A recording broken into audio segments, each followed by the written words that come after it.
Right. Good evening, members, officers, members of the public, and people watching us at home. And welcome you to the planning committee.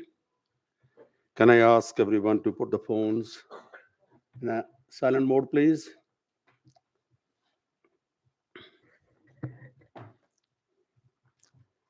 Right.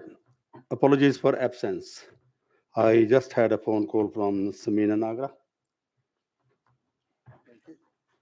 Anybody else? I haven't received any, Chair. Okay, thank you.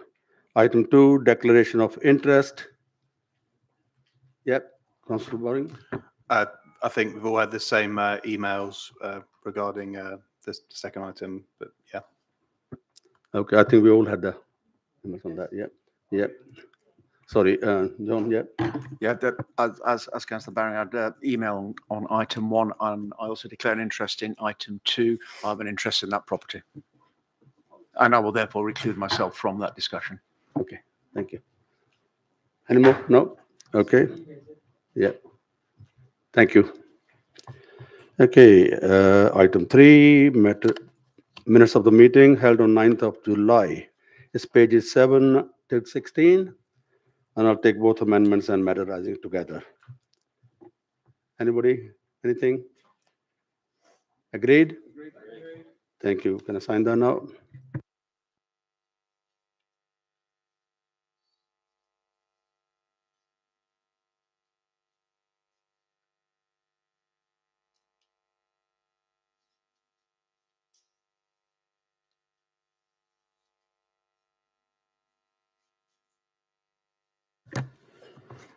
Item 4, 250 Gunsbury Avenue, pages 17 to 53. I think Matthew's taking it. To you, Matthew. Thank you, Chair. Good afternoon, everyone. My name is Matthew Rees. I am the Head of Development Management, and this item is 250 Gunsbury Avenue. There's a site plan showing in front of you at the moment, but I'm going to flick through that and show you a more holistic view of the site. What we're looking at here is 250 Gunsbury Avenue. It is an office building that's currently vacant. It is in the Chiswick Gunsbury ward. We're just to the north of Chiswick Roundabout. Opposite the site is the B&Q, and just to the south is Canberra House, which will come up in some photos at the moment. So this is a view along Gunsbury Avenue back up towards the self-storage building, which is Canberra House. We've got some photos. This is looking down along Power Road. And then this is a view east along Power Road towards the application site. Again, Canberra House in the background, application site in the foreground to the left-hand side. And then this is at the back looking at application site, and again, Canberra House. I'm going to flick through. So views along Power Road, the rear of the application site, and then this is the application site compared to Canberra House. And then again, application site Canberra House. So Canberra House is really important in the context of this application. It is a self-storage building that was approved in 2022. Sorry, I can't remember which one it was in. It was approved on the basis that the storage use would help facilitate support the business functions in the area, and a similar case is being made here, but I'll come to that slightly later. This is the existing front elevation, again, application site, and then next to it is the new self-storage unit, Canberra House. You can see the scales that are involved here. And then this is the proposed front elevation. So we're looking at a storage building of a similar scale to Canberra House. And then again, I'm going to flick through some drawings. So this is a south elevation, which you won't see because it's on the side of Canberra House. The rear elevation, so this is from the Power Road side. And then the north elevation, so this is what you'd see in the long views down Gunnersbury Avenue. Looking at the ground floor plan, so you've got landscaping in the ground floor parking area, which is accessed off Power Road, and then moving through the building, you will see plans of what a storage building broadly looks like. It's currently shown as ground floor, first floor, second floor, and third floor. As part of these types of applications, the applicants reserve the right to have the potential to include some mezzanine floors at the same time. So you could be looking at an end project that is multiple stories more than this, but still within the context, within the frame of the building, which is just over 29 meters tall. And they've provided some CGIs. So that's the existing building and then the proposed building just in the background. That's a wireframe of B&Q behind the proposed building. So B&Q is an application that was approved, again, 4 or so years ago, 3 or 4 years ago. Sorry, I don't have the exact date again, but that's an 18-story building that you can see just in the backdrop of this building proposed. And this is the final CGI. So again, you're looking at the north elevation that you'd see along Gunnersbury Avenue of what the property would look like. In terms of the planning considerations, this is a locally significant industrial site where you would expect to retain industrial buildings, where you'd expect to have jobs. It's what it would be safeguarded for this type of thing. There would be a net loss in jobs with a self-storage building when compared to an office building, but just quickly reiterate that the existing office building is vacant. It's been vacant for 10 or more years. A marketing exercise has been undertaken. So you are essentially looking at a net gain in jobs as a result of this proposal, considering the existing use is currently vacant and has been for a long time. It is a tall building, but again, you've got it in the context of Canberra House. You've got it in the context of B&Q. We're set away from conservation areas. There's no clear views from the World Heritage sites. So on that basis, we're recommending approval of application. So if that's okay, Chair, I'll leave it to questions hereafter. Thank you, Matthew. Members, questions for Matthew? Yeah, Councillor Sim first. Thank you very much, Chair, and thank you, Matthew, for the presentation. Just briefly, you mentioned net gain in jobs. Are you able to provide a sort of figure, percentage wise, how much that would be? Yes, sorry, which is in a committee report. So if you don't mind me having a quick flick through.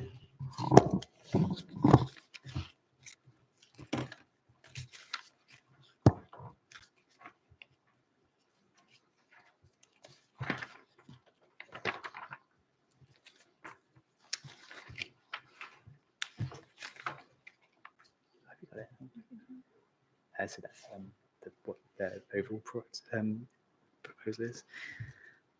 So, so the office use, the lawful use supported 62 full-time jobs, and the proposed use would deliver 32 full-time jobs. So that would be the theoretical loss. But just to reiterate, it's vacant. It's not being brought forward.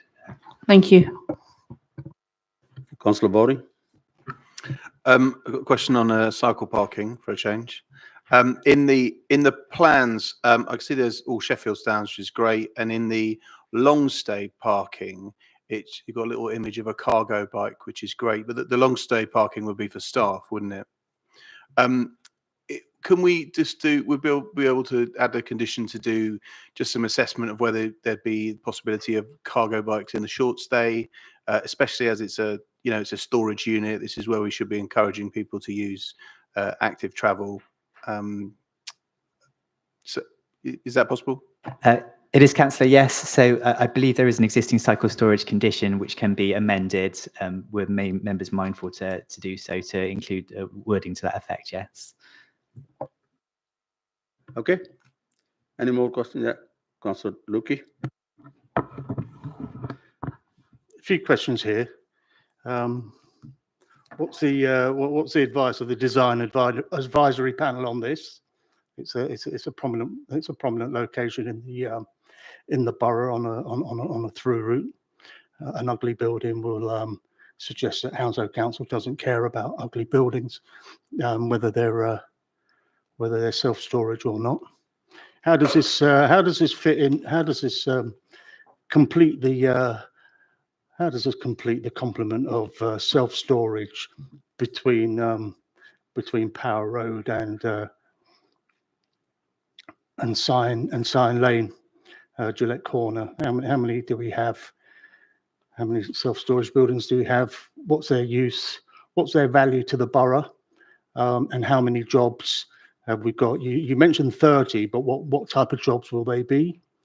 In this instance, how do they replace? And you said earlier on, this is a significant site, but we're putting another. We're possibly allowing another self-storage location here. We've got plenty.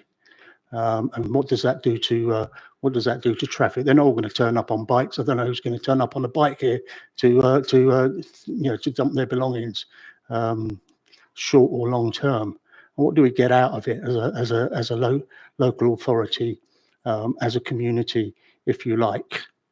And what is the net gain here? I mean, you mentioned 30 jobs. What type of jobs are they going to be? Is it of value? How much value is it? We've got self-storage in we've got self-storage in my ward, a couple of them. What's the ultimate value of these buildings as opposed to studios or small business starter units or similar that could be that could happen without even any demolition of a building. And what's it going to look like? Are there going to be glass windows there that people can look inside as they're driving past to look at doors for storage? Do we think hard about this, or how hard do we think about these schemes? Where does it fit in with our planning policy? Oh, there are a number of questions. Have you got them all? Me? You got yeah. Thank you, Councillor. So in terms of the design, the comments that you have in the committee report are those of our own urban design officers. I do not believe this went to the design review panel, but you will see that they were supportive of the overall design of the building, believing it's sympathetic to the site. Obviously, there's tall buildings in the locality, and there's more features to break up the massing of this building as opposed to the Canberra House building next door. So that's why they were broadly in favour of it. The jobs, self-storage jobs. So I think what happens is we've received several of these applications now, particularly this one and the one in Canberra House. The case that keeps getting made to us is that it's not just the benefits that you get from the jobs in the self-storage unit, it's the benefits that local businesses will be able to store items within this self-storage building. Therefore, it will enhance the existing business offer within those buildings. And it's not a case that we take particularly lightly. We do give them quite a grilling when these applications come in. It goes to our spatial planning team, who then review that as well. We won't keep coming, each application on its own basis. It's not de facto that we've approved one next door, therefore we're just going to approve one again. We do need to be reiterated and re-demonstrated what the need is for storage. We ask them for how the perimeter from where people would be using the storage would be. The case has been made again. The case has been accepted by officers again. So that's primary basis. So I think we do understand concerns about the number of jobs, the standard of the jobs, the skills of the jobs, but it's this case that it is benefiting other business in the area that we believe to be pertinent at the same time. I think there was another question about glazing and looking into it. Yes, it is looking into a self-storage building. It's but the glazing is there to break up the bulk of the building and to add visual interest to it. So we're suggesting that's an improvement as well. Sorry, what's behind the glass then? Doors into storage units. That's interesting, isn't it? So yeah, sorry. Drive down my road, see doors. Yeah, so you're looking into the storage units, and there's some facilities as well that you're looking into, but no, you're not looking into vast atriums or anything like that. No, that's fair to say. Okay. Yeah, Councillor Stroud up first. I'll come back to you. Yeah, couple of quick questions, Matthew. The majority of it, 4,700 square meters, is going to be the self-storage, but there's also the 378? Only 378 is going to be light industry offices. Is that predominantly going across the ground floor? Do we have an indication of what that take-up's likely to be? I know it's difficult to predict. And the second question is, you gave us the wire diagram for the B&Q site, which is behind it, but we also recently gave permission for the old NatWest site, which is on the corner. Was that in that picture as well? Because that's going to significantly mask that. That will mask that corner more than the B&Q site, you might suggest. Yeah, sorry, again, apologies. You're quite right. There is some lower floor, ground floor, flexible office light industry space. So it's flexible. So it's designed to meet the needs of potential future occupants, and it is affordable workspace at the same time. So that's rented out at 80% of market value. So yes, apologies for that. Thank you for pointing out. I've got the wireframes behind this building. When you look at it from the east hand side, the wireframes are of the B&Q site. But you're quite right. the roundabout, the green bit in the centre of the roundabout, that's Holly House as well. So again, that's a tall building in the same context. Then just over the road, obviously you've got Capital Interchange Way, Citroen site, Brentford Football Club. So this whole area is emerging out of the ground. So there is a direction of travel. There is an emerging townscape here, which this would be compatible with. It's just hard to imagine it. I can imagine the B&Q because you put the wire frame on it, but I can't quite get the feel how that the Holly House, because the Holly House off the top of my head was 16, 17 stories, how that's going to feature against that backdrop. So Holly House, it would be further to the south. So you're looking along Power Road towards the building and where the B&Q site is. And then if you go further off to the left is where you'd have the Holly House building.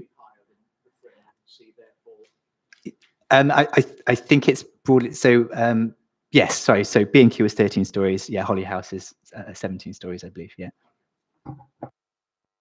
Okay, Councillor Boring. Could you just briefly touch on the sustainability credentials of the building, BNG, that sort of stuff? Thank you, Councillor. Yeah, so it's a 98% reduction over Part L, which is a generally very positive thing.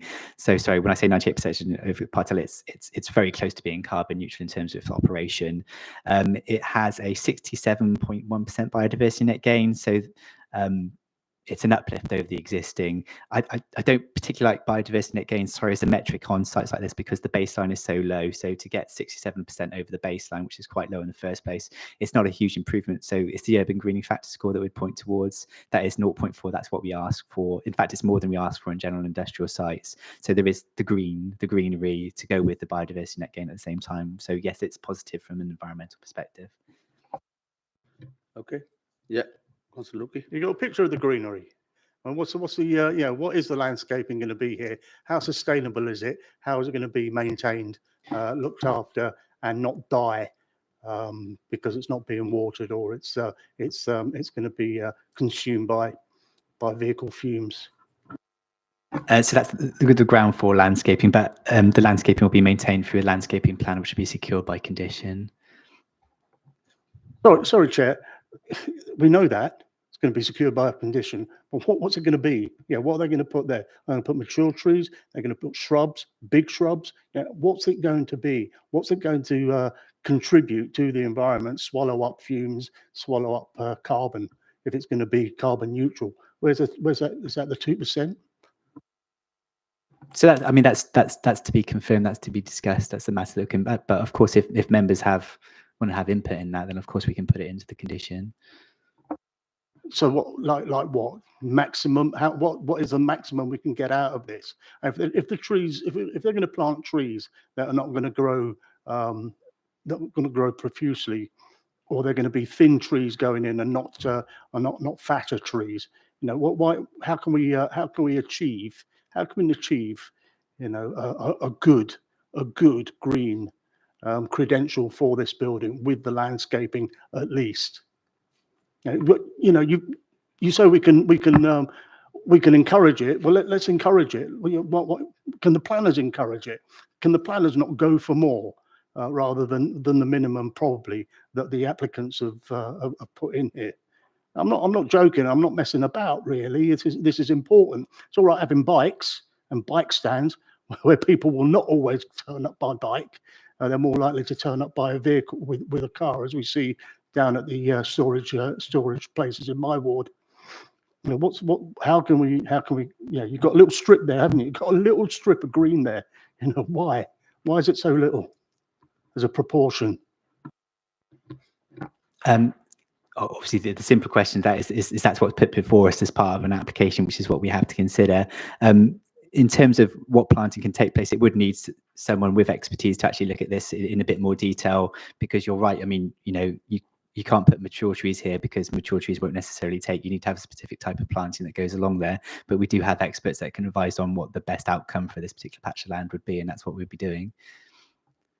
Sorry, Chair, I want to persist on this. Why is it such a narrow strip? Why are we, when you say you've got bring in expertise, we've got expertise. We've got people that do landscape in our council. You know, why is it so scant?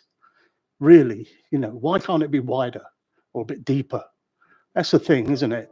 But we're just accepting what's being put forward, aren't we? You said that's what they've applied for, but we don't just give them what they applied for, do we? You negotiate and you discuss. Yeah, so we discussed in the context of what our policies require. So where it meets the policies, it's difficult to push for further than that if that's not what's on the table. So as I say, they are meeting the policy objectives of the urban greening factor and the biodiversity net gain. They're getting away with it, Chair. He answered you what the policy is, so. Okay, right. Any more questions? Okay, it's open for debate. Sorry, Councillor Todd?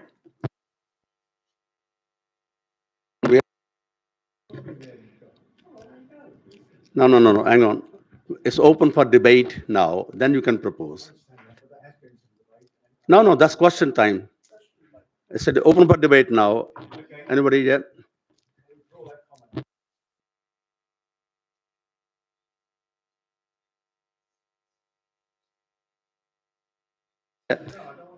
You don't want to propose now? Go on, yeah. I have a sympathy for Matthew. This is a commercial venture of someone. It's been a dead site for years. It's been an absolute eyesore. I hear what Tony says about greening and whatever, and I have great sympathy for it. But all I do know, speaking to people locally, that the reason why there's so many stores in that area, because it's very attractive for people who live in the adjacent Bedford football ground flats and stuff where storage doesn't exist really. So I won't go on to recommend in case I upset you, but I thought I'd add some contribution. That's all. So Lal? Yeah, I mean, I too concur with John in terms of that the officer mentioned, and it says in the report it's been derelict for quite some time, and we're trying to find some use for that building. We've given planning permission for this site on a number of occasions previously, but nothing transpired. So hopefully this is going to transpire. But going back to Councillor Lukey's comments, not relevant now because the plan before us is what we have to decide on. But in terms of industrial estates per se, having travelled across Europe and the Far East, industrial estates don't need to be concrete jungles. They don't have to look soulless. So the introduction of greenery and trees, etc., would be a really good idea going forward in future planning requirements. That's all I have to say.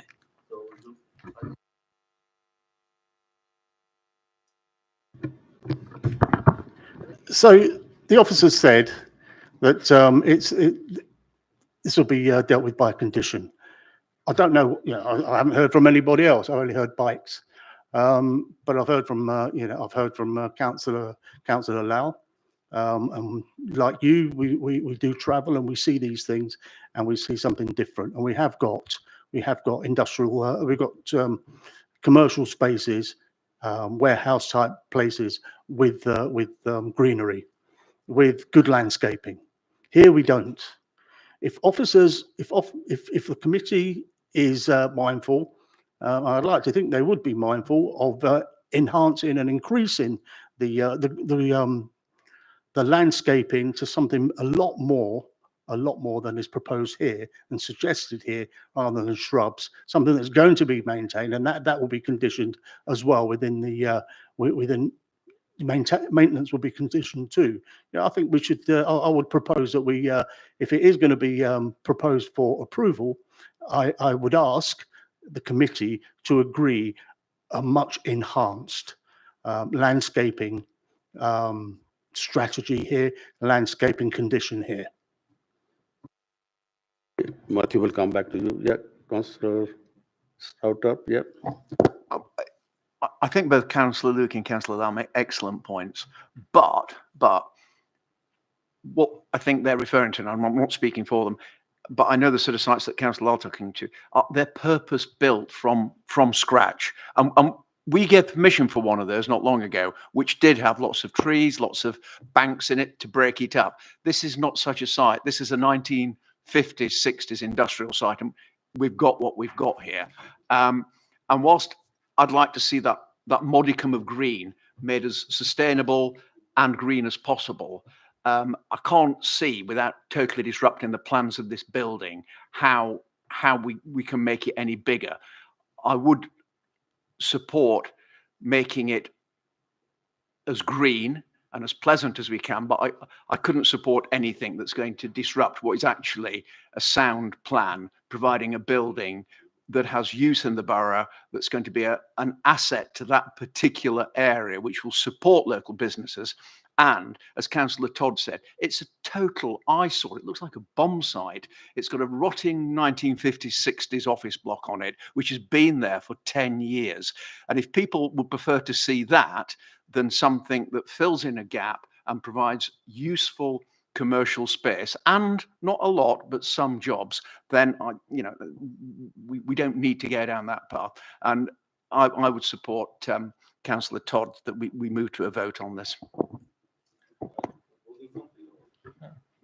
I propose acceptance. I'll second that, Chair, and Do we have a seconder on that? I'll second that, Chair. But Okay, yeah. Is it perhaps Councillor Turk be happy to include my condition on cargo bikes? Sorry, Chair. Would he agree, or would Councillor Todd, would Councillor Stroud-Turp, Councillor Todd agree with that we should include a condition on improving the condition for greenery? There is space. There's a different space here. Yeah, we're demolishing this. And they're demolishing it, and they're going to build something up. So there is space and there is room for this. It's not just about push bikes. Can it be done? The condition says notwithstanding any details, so and then it talks about submitting a landscaping plan. I mean, you could add objectives to that, but I mean, we're always aiming for the maximum amount of landscaping and best possible anyway. So we can note it as an informative. We can note it in the minutes. There's not much to be done to change the condition. Councillor Baring did suggest an amendment to the cycle parking condition, though, so the motion would need to include that and be seconded to go to a vote with that condition. That's okay. Okay, it's been proposed and seconded. And do you want to add something, Mr. Councillor Todd?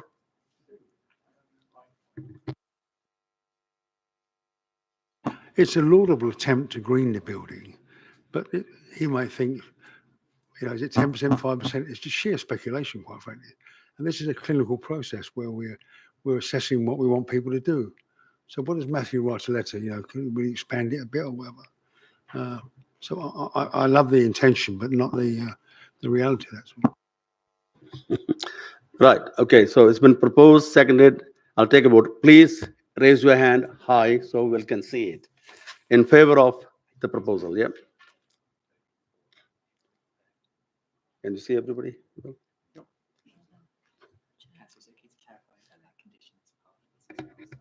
So you want to say that? Go on.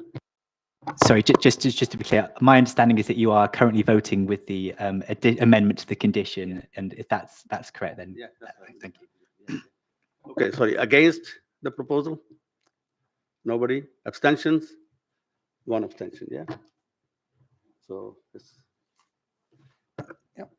We have the application has been approved by a majority vote of 13 yes and none against and one abstention. thank you. So this application has been approved. Thank you for your contributions. All right. Next item is item 5, and Councillor Stroud-Turp is leaving the meeting. Okay.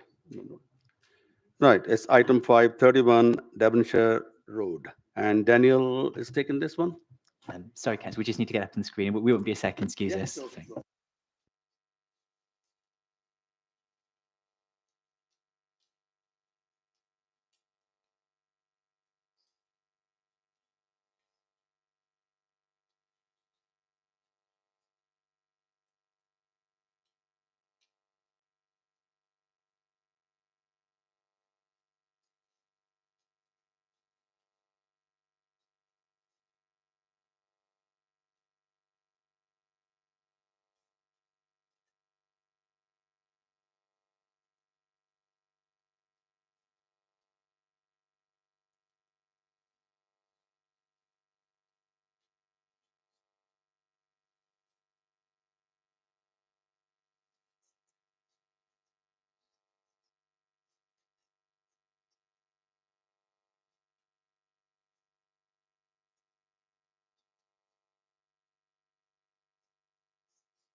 Sorry to keep you members. I think the officers are not ready yet.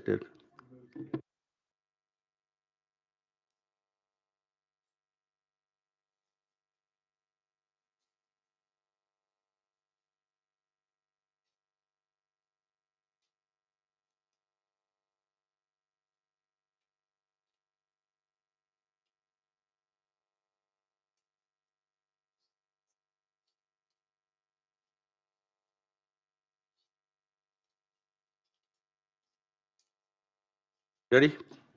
Down to you, Daniel. Go on. Good evening, members. I apologise for that. My name's Daniel Hughes. I'm a planning officer in the East Area team. The next item is number 31 at Devonshire Road in Chiswick, Homefield. I just want to make, sorry, Chiswick, Gunnersbury. I just want to make clear before I go further an addendum to the committee report, which is there is some errors to the drawing numbers, proposed drawing numbers over the drawings before you in this presentation are fully correct. I just want to make that clear. And that error will obviously be corrected in the decision notice. The site is a three-storey terrace house with an area of special character in Devonshire Road in Chiswick. The proposal is a single-storey rear infill and rear extension in L-shaped formation around a two-storey original rear outrigger, as you can see in the proposed site plan here. It fully complies with relevant development plan policies, and there'll be no harm to the character and appearance of the area or to neighbour living conditions. See that part flat roof with a rear parapet wall, part pitch roof within the rear light well. Number of site photos here. This is site photos of the rear of the terrace. Obviously, the numbers show the house numbers. There's an existing single-story rear extension beyond the two-story rear outrigger that will be demolished and replaced by this proposal. And you could also see a photo of the rest of the rear garden, which is elevated. Most of the rear garden is elevated by 1 metre above the site of the extension. Okay, thank you very much, Chair. Okay, thank you. Questions for the officers? Yep, Councillor Foot. Yeah, is this remaining to be a single family house, or is it being, because this is a pretty big extension on here, and I'm just wondering whether we've, that they're in fact looking at a multiple occupation by various families. Yeah, there's no proposal for subdivision to flats or use as a house in multiple occupation. Obviously, if there was in future, that would come back to the authority for a new planning application. There's now an article for direction, obviously, for HMO, so it would come back to us. Okay, Councillor Boring. Thanks for the presentation. So just to clarify a few things, you said it's fully compliant with policy, is that right? There were no objections from neighbours? No objections, no. Are there similar extensions of this type in the immediate area?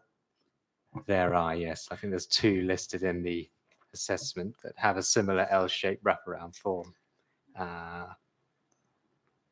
Yes, 39 and 43 Devonshire Road have a similar wraparound form. And if it weren't due to the ownership of this house, is there any other reason you'd have any concerns about it at all? No, this has been forwarded to committee for ethics propriety reasons, yeah. Right. No more. Yeah.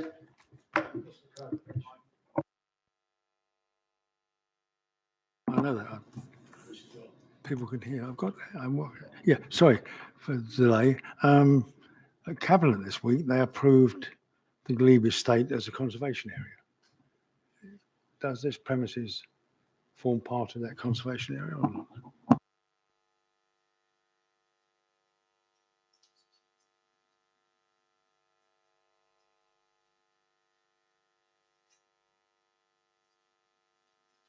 Councillor, we don't have a direct answer to that question. Apologies for that. The Glebe Estate Conservation Area has not been enacted yet. So for the purposes, so sorry, there is a period of review after it's gone to Cabinet. Once that period is concluded, then we will be informing residents that it is formally adopted as a conservation area. But as for the decision-making purposes today, this is not within a conservation area. It's not a conservation area. It's an area of special character. Yeah, not okay. a statute. Okay, no more questions, debate, open for debate? Yep. This is an open and shut case. I propose we approve it. Seconder? Okay, I'm happy to second that. been proposed and seconded. I'll take the vote for the proposal. Can you show hands, please, for the vote? I think it's unanimous.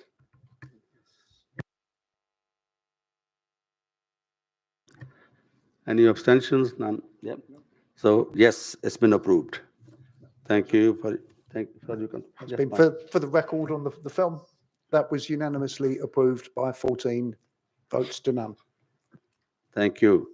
Okay, next item is 6, addendum report. Everybody's seen that. Item 7 is any other business. I don't know any. I wasn't told any. So Chair. Sorry, go on. Item 6. Yeah, Can we, I did mention this at previous meetings, can we have more comprehensive report on planning enforcement, particularly longevity of appeals, when appeals have been made, when they've been decided upon, when enforcement has started, progress on enforcement, completion of enforcement. And if we can have them in a date order and referring to wards as well, so that we can easily look at them and understand them and compare the reasons for enforcement across the borough, across wards, across area forums, for example. It's not easy to understand here. It's just by looking at figures, comparing one month to another. And can we just get this, get something properly described and listed. Otherwise, we can just be, I don't know how many of these total cases of 513 have been running for 5 years or however long. I don't know. Let's just can we just have a think about that? If they want any advice, if officers want any advice from councillors, happy to assist as always. Matthew. Yeah, thank you, councillors, and apologies for this for not getting added. We have some IT issues currently, which are hopefully going to be resolved shortly, which I'm sure you've probably heard about. I think I'll chat with Matt and Vincent, went today or early next week, and then maybe we'll send an email to you and the chair about what does appear. There's going to be GDPR issues that we're going to have to work around because it's going to go on an agenda for a planning committee, but we can still show pieces, statistics and information like that. So yeah, we'll mess you early next week if that's okay.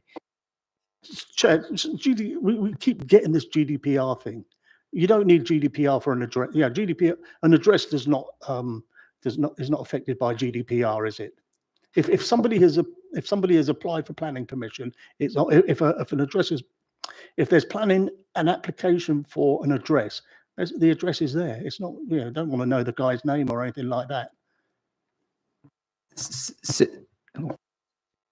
Sorry, for you, Chair.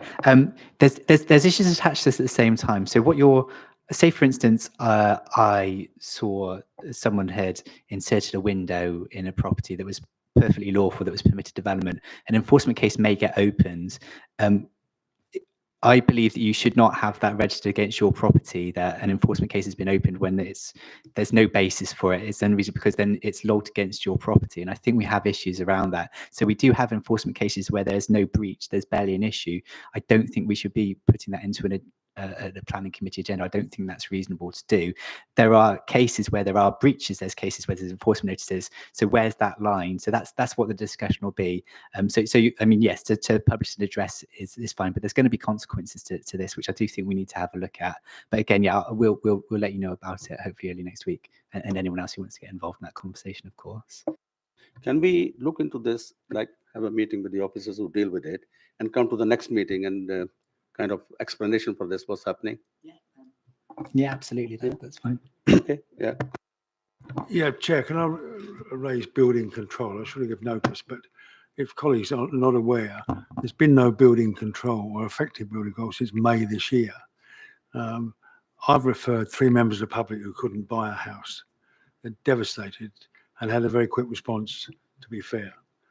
It's interesting to note that Grenfell touched on building control and the structure of that process, but I'll put that to one side. But what I'd like to know is how many people are waiting? And the other point raised in the cabinet paper and not addressed, the cabinet paper mentions a substantial decrease in fee income on that. So do we have a figure for that or not?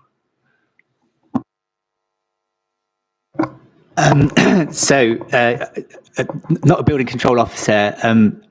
So a lot of this is anecdotal. The problem that they've been having is that this new IT system has been problems with producing the searches attached to a property. So when someone's trying to buy a house, they're not getting the search done correctly. There's been issues. There's been a lot of hard work done very recently. To my knowledge, a patch has been developed and applied.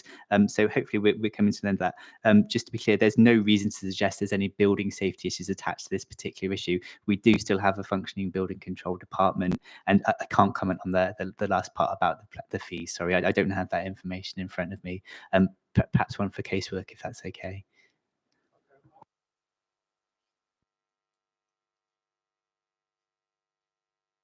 Colleagues here. I think it's a very important subject when people are emailing in from May this year, not getting any response from the council whatsoever. That's a matter of fact, ×3. But I think if we're to do our job properly, you're entitled to know how many people are still waiting, rather than just saying they've applied staff to it. So you've got a tenuous statements. I readily accept that my clients have had very prompt responses. So I can see that. Thank you, Chair. Right, so item 7, I said I don't know any cases.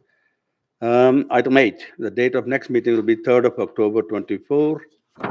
Thank you very much for your attendance, and meeting is closed at 7:45. Thank you.